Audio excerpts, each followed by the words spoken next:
Assalamualaikum warahmatullahi wabarakatuh. Perkenalkan, saya Apoteker Rizky Nur Azmi, Magister Farmasi. Saya adalah dosen di program studi S1 Farmasi, Fakultas Farmasi, Universitas Muhammadiyah Kalimantan Timur. Sebagai dosen di prodi ini dan kepakaran saya di ilmu farmasi klinis, saya diamanahkan untuk mengajar mata kuliah farmakoterapi dasar. Mata kuliah farmakoterapi dasar dengan kode FAR 2107 memiliki bobot 2 SKS yang diberikan kepada mahasiswa semester 4. Mata kuliah farmakoterapi dasar merupakan mata kuliah wajib yang diberikan di semester 4 kepada mahasiswa program studi S1 Farmasi Universitas Muhammadiyah Kalimantan Timur. Mata kuliah ini memberikan pengetahuan, pengertian, dan pemahaman mengenai konsep farmakoterapi rasional secara umum dan farmakoterapi secara khusus pada penyakit yang berkaitan dengan sistem saluran cerna, sistem saluran nafas, persendian, kelenjar endokrin, dan sistem kardiovaskular. Pelaksanaan pembelajaran mata kuliah ini terdiri dari ceramah, pembelajaran tugas mandiri, pemberian tugas terstruktur secara berkelompok, diskusi, dan ujian tertulis. Penilaian akhir keberhasilan belajar mahasiswa pada mata kuliah ini menggunakan PAP, pendekatan acuan patokan, dengan unsur penilaian meliputi 10% kehadiran, 10% tugas mandiri, 15% tugas terstruktur, 30% UTS, 35% UAS, sehingga total keseluruhan aspek bernilai 100%. Capaian pembelajaran program studi farmasi pada mata kuliah ini terdiri dari aspek sikap dan tata nilai, keterampilan umum, keterampilan khusus, dan penguasaan pengetahuan. Pada CPL sikap, ialah mahasiswa mampu menunjukkan sikap bertanggung jawab atas pekerjaan di bidang keahliannya secara mandiri. CPL keterampilan umum ialah mampu mengelola pekerjaan kefarmasian secara mandiri di supervisi apoteker, memimpin dan mengelola pekerjaan kelompok, serta bertanggung jawab atas pencapaian hasil kerja kelompok.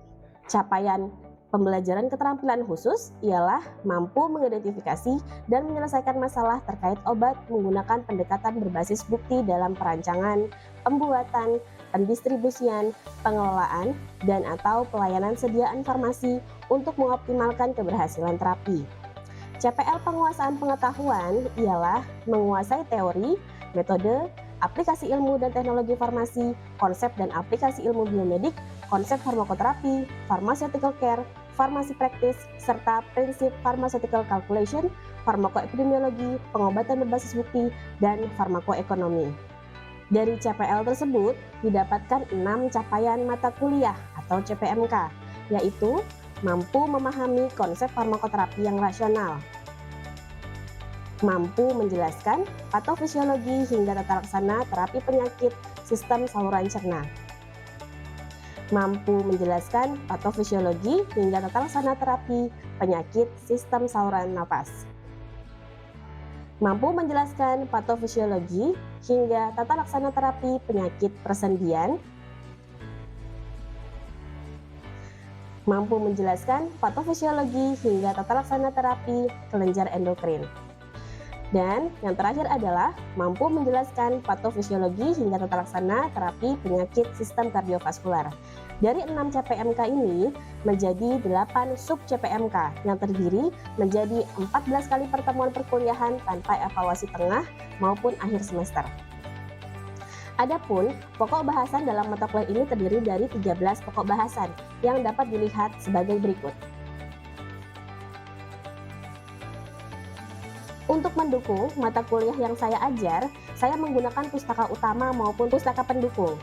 Pustaka utama meliputi berbagai textbook yang menjadi literatur untuk mengkaji aspek farmakoterapi pada berbagai kasus penyakit. Selain itu, pedoman tata laksana terapi juga digunakan sebagai pustaka dalam mata kuliah ini, seperti pedoman yang diterbitkan oleh Kemenkes Republik Indonesia dan organisasi kesehatan yang berfokus pada suatu penyakit secara khusus, baik skala nasional seperti Perkeni maupun skala internasional seperti JINA dan ADA. Sebagai pustaka pendukung, berbagai hasil penelitian dan pengabdian kepada masyarakat dosen prodi farmasi yang relevan dengan mata kuliah ini menjadi referensi yang digunakan oleh mahasiswa. Dalam proses pengajaran saya menggunakan metode DIA, yaitu Delivery, Interaction, dan Assessment. Pada aspek delivery, saya melakukan pendekatan blended learning, yang menggabungkan metode tatap muka di ruang kelas dan daring asinkron melalui Open Learning. Open Learning merupakan LMS resmi yang digunakan di Universitas Muhammadiyah Kalimantan Timur. Strategi ini mencapai seperti kuliah interaktif, kemudian pembelajaran berbasis masalah, serta studi literatur. Bahkan video pembelajaran juga bisa diakses oleh mahasiswa di Open Learning. Interaksi pembelajaran saya fasilitasi sebagai berikut, seperti pada diskusi di kelas, kemudian forum diskusi di Open Learning. Dalam penilaian dilakukan secara komprehensif untuk mengukur pengetahuan, keterampilan, maupun sikap mahasiswa. Penilaian formatif seperti kuis mingguan, refleksi kasus, dan juga diskusi terstruktur. Penilaian sumatif berupa ujian tengah semester maupun ujian akhir semester, dan penilaian sikap mahasiswa selama berdiskusi. Demikian pemaparan metode DIA yang saya gunakan. Setelah ini saya akan menampilkan video pembelajaran luring di kelas secara micro teaching. Selamat menyaksikan. Wassalamualaikum warahmatullahi wabarakatuh. Bismillahirrahmanirrahim. Assalamualaikum warahmatullahi wabarakatuh.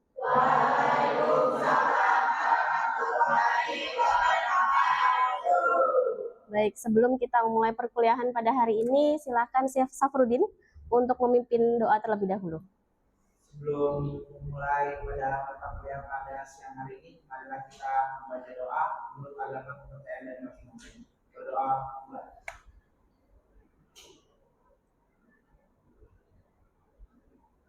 Berdoa selesai. Ya, baik. Alhamdulillahirrahmanirrahim, kita bisa berjumpa kembali pada mata kuliah farmakoterapi dasar di pertemuan terakhir. Jadi kita sudah ada di ujung pertemuan perkuliahan, sehingga kita sudah masuk di materi ke-14 ya. Di materi sebelumnya, materi 13, apakah masih ada yang ingat? Karena kita sudah mau UAS, jadi saya mau coba tahu masih ingat nggak pertemuan terakhir kemarin kita bahas tentang apa? Ada yang mau menjelaskan pertemuan kemarin? Ya, silakan Mbak. Izin menjawab Bu, saya Rabiah. Jadi untuk pertemuan sebelumnya itu kita membahas hiperlipidemia yang mana terjadi peningkatan profil lipid di dalam darah, yaitu LDL atau kolesterol jahat, trigliserida, dan kolesterol total. Sedangkan untuk HDL-nya atau kolesterol baiknya itu menurun. Hal ini disebabkan dengan lifestyle seseorang, yang mana kurangnya olahraga sehingga terjadi obesitas. Untuk terapinya itu sendiri sesuai dengan kondisi pasien tersebut, yang mana jika terjadi peningkatan LDL atau kolesterol jahat itu bisa diberikan statin, sedangkan untuk peningkatan trigliserida itu bisa diberikan golongan fibrat. Oke, terima kasih. Siapa tadi namanya? Oke, terima kasih Mbak Rabiah. Jadi yang lain juga masih harus ingat ya, perkuliahan kita di minggu kemarin tentang hiperlipidemia. Nah, materi pada hari ini itu masih serupa dengan materi minggu lalu, di mana kita masih akan mempelajari terkait penyakitnya, kemudian terkait etiologinya, terkait apa sih sasaran terapi, dan juga terapi-terapi yang bisa kita rekomendasikan kepada pasien, khususnya pasien hipertensi pada hari ini. Materi ini sudah saya upload di sistem Open Learning. Apakah sudah di-download? Sudah. Oke. Jadi nanti kalau saya tanya-tanya harus bisa ya, karena sudah bisa mempelajari sebelumnya. Oke, kita next ke apa yang akan kita dapatkan atau kalian dapatkan setelah mempelajari mata kuliah hari ini. Maka kalian mahasiswa itu diharapkan mampu menjelaskan konsep teoritis secara umum dan aspek farmakoterapi pada penyakit hipertensi. Untuk bisa mencapai capaian mata kuliah ini, maka ada beberapa indikator yang perlu kita lakukan. Yang pertama adalah kalian bisa menjelaskan epidemiologi penyakit hipertensi, kemudian bisa menjelaskan etiologi serta patofisiologinya.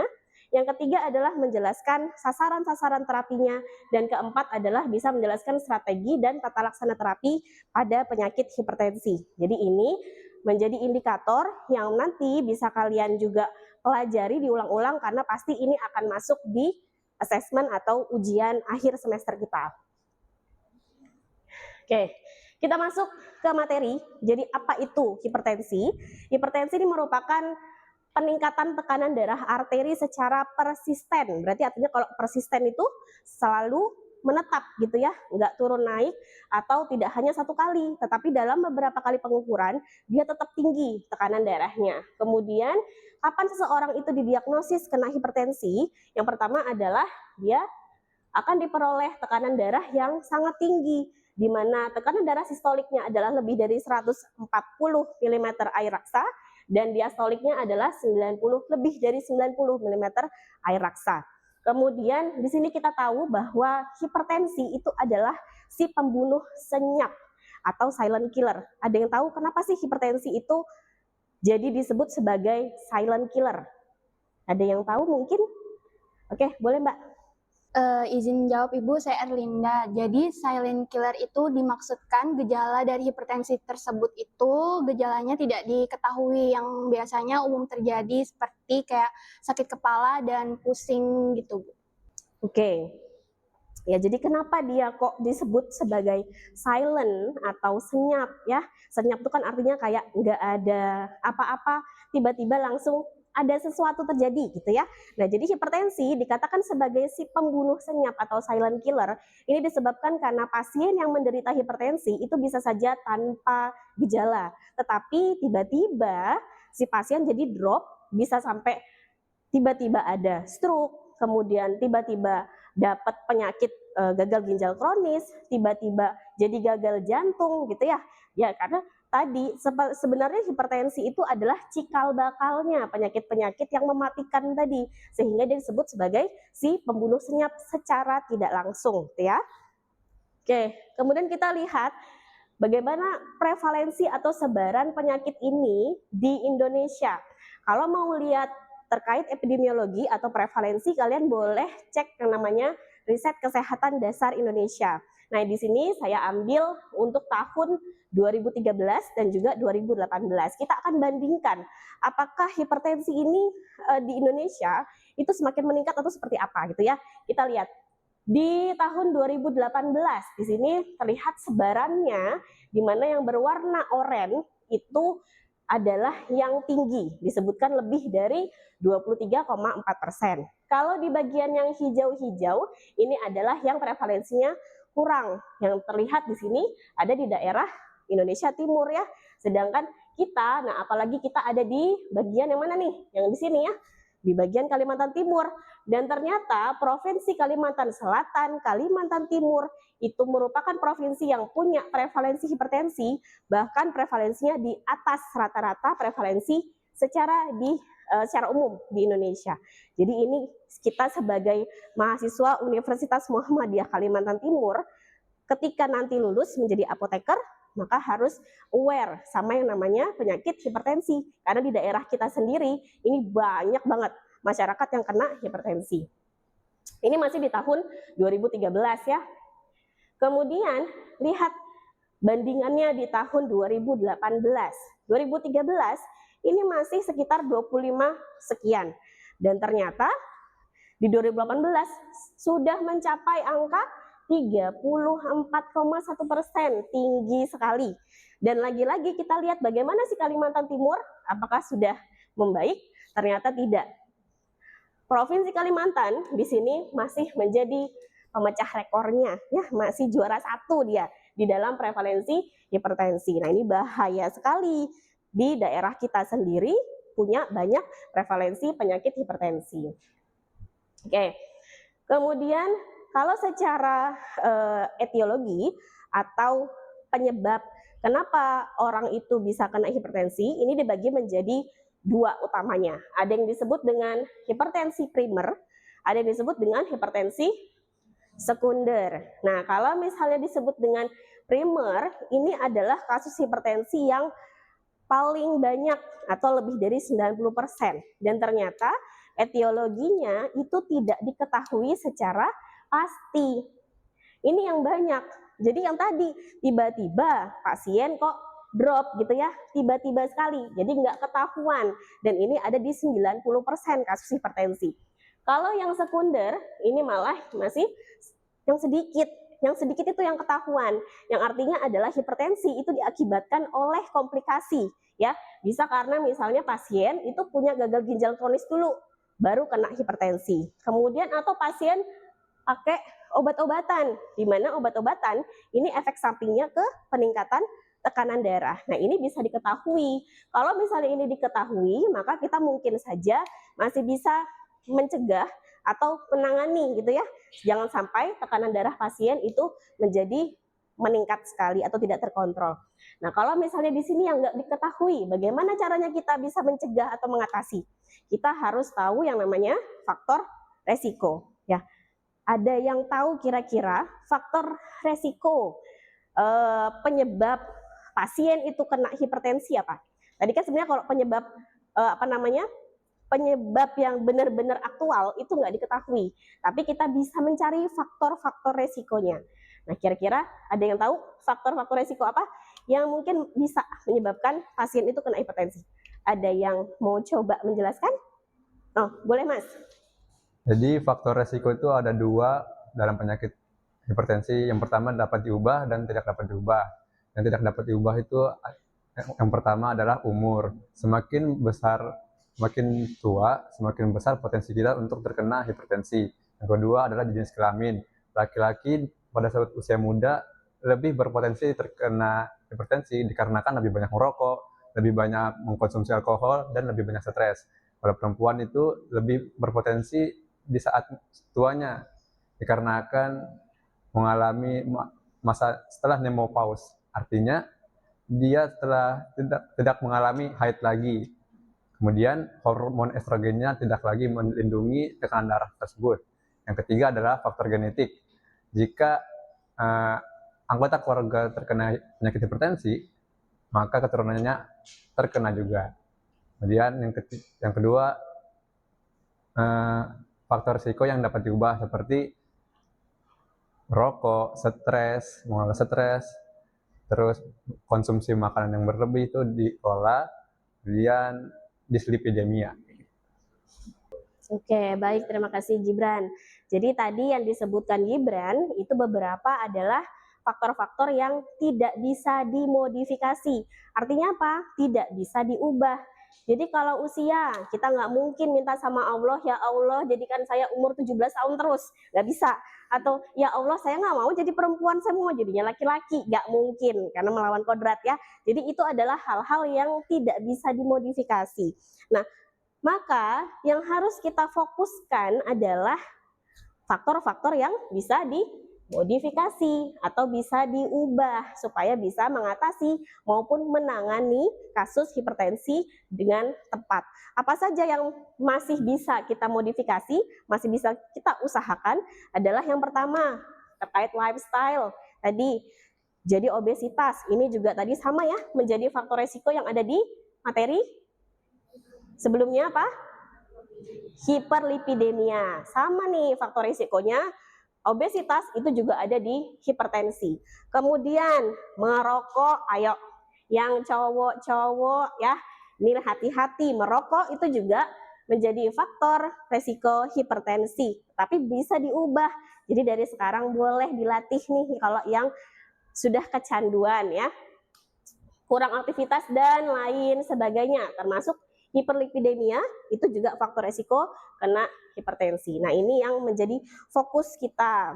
Kemudian kita tadi sudah tahu definisinya, kita tahu apa penyebabnya. Nah, di sini kita belajar kenapa mekanisme tubuh kita itu bisa menjadikan kita itu kena hipertensi. Maka kita belajar di bagian patofisiologinya. Di sini ada gambar, ya. Gambar ini sangat jelas sekali. Kalian lihat sekali udah langsung paham seharusnya. Ada yang mau coba jelasin ke depan? Untuk patofisiologi? Boleh, Mbak siapa? Mbak Rimba, boleh Mbak Rimba langsung ke depan dijelaskan gambarnya ke teman-temannya. Ini boleh kalau mau coret-coret ya. Kalau Rimba mau coret-coret. Nah. Ya, mana dia? Oh, oke. Silakan Rimba. Baik, untuk patofisiologi pada hipertensi, yang pertama itu ada di ginjal. Ginjal ini nanti dia akan memasukkan renin, di mana renin ini dia bekerja dengan angiotensinogen, kemudian menghasilkan yang angiotensin 1, di mana angiotensin 1 ini nanti dia akan terjadi pelepasan enzim yaitu S di paru-paru, kemudian menghasilkan angiotensin 2. Ibu, mohon maaf, saya baru sampai angiotensin 2. Boleh beri aplaus dulu untuk Rimba. Kasih. Rimba sudah menjelaskan sampai setengah jalan. Kita belum finish ini. Ada yang mau coba memfinishkan penjelasan patofisiologi? Boleh Mbak? Siapa namanya? Hasanah. Boleh Hasanah. Maju juga Hasanah. Lengkapi atau boleh bahkan mengoreksi tadi jawabannya Rimba. Saya jelaskan bagian angiotensin 2. Melanjutkan, boleh. Jadi angiotensin 2 ini menyebabkan terjadinya meningkatnya tekanan darah. Ada 2 cara yang menyebabkan tekanan darah itu meningkat. Yang pertama itu menstimulasi penyempitan pembuluh darah. Nah, yang kedua itu menstimulasi keluarnya aldosteron, di mana aldosteron sendiri ini menyebabkan penyerapan pada garam dan juga air. Kemudian sehingga meningkatnya curah jantung dan juga tekanan darah. Siap, baik. Terima kasih Hasanah. Boleh beri aplaus juga buat Hasanah. Oke, tadi yang dijelaskan oleh Rimba dan Hasanah itu sudah tepat sekali ya di dalam patofisiologi, di mana ini disebut dengan renin angiotensin system atau kalau disingkat adalah RAAS ya, sistem renin angiotensin aldosteron, di mana sistem ini nanti akan bisa meningkatkan ujung-ujungnya meningkatkan tekanan darah. Kita bisa istilahkan nih, di mana kalau misalnya ada air masuk ke dalam selang, airnya banyak tapi selangnya sempit. Gimana caranya? Ya pasti akan tekanannya tinggi sekali. Nah, itulah yang terjadi di dalam tubuh kita akibat dari sistem RAAS. RAAS ini sebenarnya adalah secara fisiologis ada dalam tubuh kita. Namun, pasien hipertensi itu terjadi ketidakseimbangan yang harusnya tidak teraktivasi malah jadi teraktivasi lagi walaupun tekanan darahnya sudah tinggi. Ini harus kalian pahami patofisiologinya karena apa? Karena ada salah satu atau dua golongan antihipertensi yang bekerjanya di bagian patofisiologi ini. Kita next.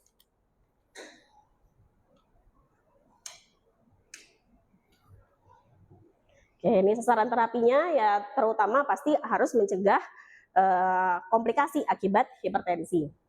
Kemudian kalau mau tahu apa aja sih sasaran terapinya, kalian boleh sekali cek yang namanya guideline GNC 8. GNC 8 ini adalah guideline yang sering kali kita gunakan untuk tahu terapi apa yang tepat untuk pasien hipertensi. Oke, kemudian ini terapi non-farmakologinya. Tadi karena faktor resikonya lifestyle modification, maka terapi non-farmakologinya juga sekitaran itu ya.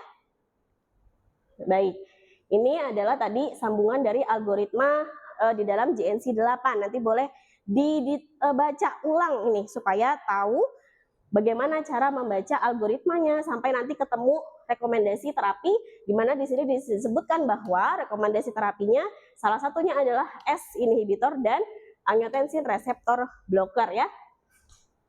Oke.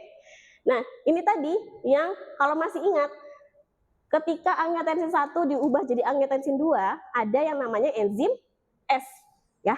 Nah, makanya tadi kita punya obat yang namanya S inhibitor atau penghambat enzimnya supaya tidak jadi membentuk angiotensin 2. Pada akhirnya tekanan darahnya juga nggak akan meningkat. Kemudian ternyata di tubuh kita angiotensin 2-nya udah terlanjur nih kebuat gitu ya. Maka ada lagi caranya adalah dengan ARB atau angiotensin reseptor blocker. Diblok reseptornya supaya angiotensin 2-nya tidak berikatan dan tidak akan menyebabkan vasokonstriksi gitu ya. Nah, kemudian di sini yang harus kalian pahami juga adalah efek samping batuk akibat S inhibitor. Oke, monitoringnya apa? Monitoringnya ada banyak sekali, monitoring efektivitas maupun efek samping. Kemudian yang terakhir adalah kepatuhan. Karena pasien hipertensi harus minum obat secara teratur untuk mengontrol tekanan darahnya. Nah, ini adalah salah satu penelitian yang sudah saya lakukan bersama dosen farmasi lainnya. Jadi di sini kami mencari apakah ada hubungan kepatuhan dengan luaran terapinya atau dengan tekanan darah pasien. Didapatkan bahwa pasien yang kami jadikan sampel penelitian itu punya kepatuhan rendah sampai 62,5%. Nah, ini bahaya kan ya. Jadi dia bosen minum obatnya sehingga kepatuhannya jadi rendah. Kemudian kesimpulannya seperti apa? Ternyata yang punya kepatuhan tinggi itu mencapai luaran terapi lebih baik dibandingkan yang kepatuhannya rendah. Nah, ini boleh jadi acuan nih untuk jadi penelitian selanjutnya di skripsi kalian. Oke, jangan lupa tugas individu dan tugas kelompok seperti biasa. Jadi tugas individu ada latihan soal di OPL, maksimal submitnya seperti biasa juga 1 kali saja ya. Kemudian pengerjaannya 1 kali 24 jam. Dan tugas kelompok, buat kelompok nanti boleh lihat di OPL untuk pembagian kelompoknya. Kalian membuat makalah yang akan didapatkan 2 kasus, jadi studi kasus, dibahas kasus yang kalian dapatkan di antara 6 ini. Nah, dari 6 yang sudah kita bahas di dalam materi UAS, kalian akan mendapatkan hanya 2 saja. Terus gimana Bu, saya bisa paham dengan materi yang lain atau studi kasus yang lain? Maka di OPL itu harus ada diskusinya. Jadi kalian bisa melihat hasil pekerjaan teman kalian dan bisa menanggapi. Jadi akhirnya semua kasus akan dipelajari bersama. Pengerjaannya lama, 7 hari saya kasih. Oke, sampai di sini mungkin ada yang mau ditanyakan? Ada yang mau bertanya? Boleh, Mas Gibran. Izin memperkenalkan diri, saya Miftahul Khalil Gibran, izin bertanya. Tadi disinggung bahwa banyak ketidakpatuhan pada pasien yang mengalami hipertensi. Jadi bagaimana cara mengatasi ketidakpatuhan pasien dalam pengobatan hipertensi? Oke, upaya untuk meningkatkan kepatuhan tadi ya, karena tadi hasil penelitiannya kepatuhannya rendah. Nah, upaya-upayanya ada banyak sekali yang sudah dilakukan oleh peneliti sebelumnya. Seperti misalnya SMS reminder, artinya mengingatkan untuk minum obat kepada pasien. Kemudian bisa juga dengan pill box. Jadi pasiennya itu ingat bahwa saya sudah minum obat nih di kotak yang pertama, saya sudah minum obat nih di kotak yang kedua. Jadi itu ada pengingat-pengingat, itu bisa meningkatkan kepatuhan. Gibran. Oke, ada lagi? Mungkin satu lagi. Ada mau? Oke, boleh. Izin bertanya Ibu, untuk pengobatan hipertensi ini kan ada golongan ACE inhibitor, sedangkan ada efek samping dari golongan tersebut. Kira-kira obat yang digunakan itu apa Ibu? Oke, tadi kita membahas terkait efek samping ACE inhibitor adalah batuk. Nah, batuknya seperti apa? Ternyata batuk yang dihasilkan oleh efek samping ACE inhibitor adalah batuk kering. Berarti rekomendasi pengobatan kita untuk menangani efek samping tersebut adalah pemilihan obat-obat untuk obat batuk kering. Itu boleh diberikan. Oke? Sudah cukup atau ada yang mau didiskusikan lagi? Sudah cukup. Alhamdulillahirrabbilalamin. Kita sudah rampung semua mata kuliah di farmakoterapi dasar untuk semua materi. Silakan dipelajari dengan baik. Mudah-mudahan nanti pada saat ujian akhir mendapatkan nilai yang maksimal. Amin ya rabbal alamin. Terima kasih. Assalamualaikum warahmatullahi wabarakatuh. Waalaikumsalam warahmatullahi wabarakatuh.